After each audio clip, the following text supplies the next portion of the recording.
नमस्कार, जय महाराष्ट्र. काल आपल्या सर्वांकडे एक मी विषय आणला होता महत्त्वाचा. तो म्हणजे मुंबई महानगरपालिकेच्या सुधार समितीमध्ये 3 प्रस्ताव असे होते जे मोकळ्या मैदानांना हे रेसिडेन्शियल एरियामध्ये कन्वर्ट करण्याचं पाहत होते.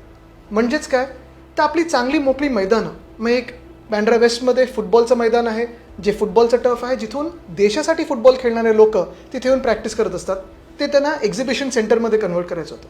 म्हणजे काय, तर आले कॉन्ट्रॅक्टर, आले बिल्डर, चला मजा मस्ती झाली. दुसरं म्हणजे मलबार हिल इथे एक उद्योगपत्यांचं घराच्या बाजूला, बरोबर त्यांचं बंगल्याचं काम चालू आहे, तेच तिथे बाजूला एक मोकळं मैदान होतं.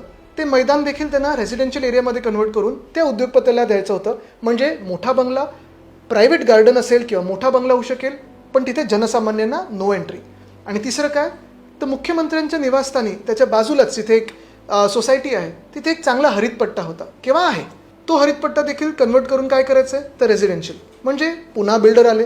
मुळात मुंबईचे मोकळे श्वासाची मैदानं, ही मैदानं ह्यांना विकायची होती आणि तिन्ही प्रस्ताव ते आपण हाणून पाडले. काल मी अपील केल्यानंतर आज आपण पाहिलं असेल मुंबईकरांचा मोठा प्रतिसाद मिळाला. मग राजकीय पक्ष असतील, सामाजिक संस्था असतील, सामान्य नागरिक असेल, ह्या सगळ्यांनीच सांगितलं की आम्हाला मुंबईची मोकळी मैदानं विकायची नाही आहेत, बिल्डरांच्या आणि कॉन्ट्रॅक्टरांच्या घशात घालायची नाही आहेत. आज ह्याच सुधार समितीला ह्या प्रस्तावाला पुन्हा एकदा मागे पाठवायला लागलं, रिफर बॅक करायला लागलं आणि पहिला विजय आपण मिळवलेला आहे.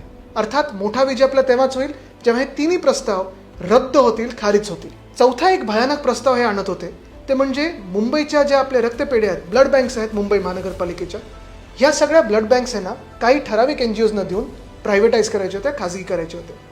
आत्तापर्यंत आपण आरोग्यसेवा जी देत आलो त्याच्यात ह्या सगळ्या ब्लड बँक्समधून जे रक्त आपण पेशंटना द्यायचो ते फ्री ऑफ कॉस्ट असायचं, मोफत असायचं. बरं, रक्ताचा संबंध आणि मुंबईकरांचा संबंध हा आपल्याला काही सांगण्याची गरज नाही. मुंबईकर जेवढं रक्तदान करत असतात आणि खास करून शिवसैनिक जेवढं रक्तदान करत असतात, दुर्दैवाने कुठचीही आपत्ती आली, काही बरं वाईट घडलं की पहिलं रांगेत उभं राहून रक्तदान करणारे हे आपले शिवसैनिक असतात. हे आपलं रक्त, मुंबईचं रक्त, हे पेशंट्सना विकू इच्छित होते. मग काय, कधी 1100 रुपये 1600 रुपये वाटेल ते भाव लावले असते. पण तो देखील प्रस्ताव आपण आज हाणून पाडला, मागे घ्यायला लावला आणि हा विजय हा तुमचा सर्वांचा आहे. मी आपल्या सर्वांचं अभिनंदन तर करतोच आणि सगळ्यांचे आभार मानतो ज्यांनी याच्यात आपल्याला साथ दिली. होय, आपण रस्त्यावर उतरून आंदोलन करण्याची तयारी दाखवली, आवाज उठवला आणि हा मुंबईकरांचा विजय प्राप्त करून दिला. धन्यवाद. जय हिंद, जय महाराष्ट्र.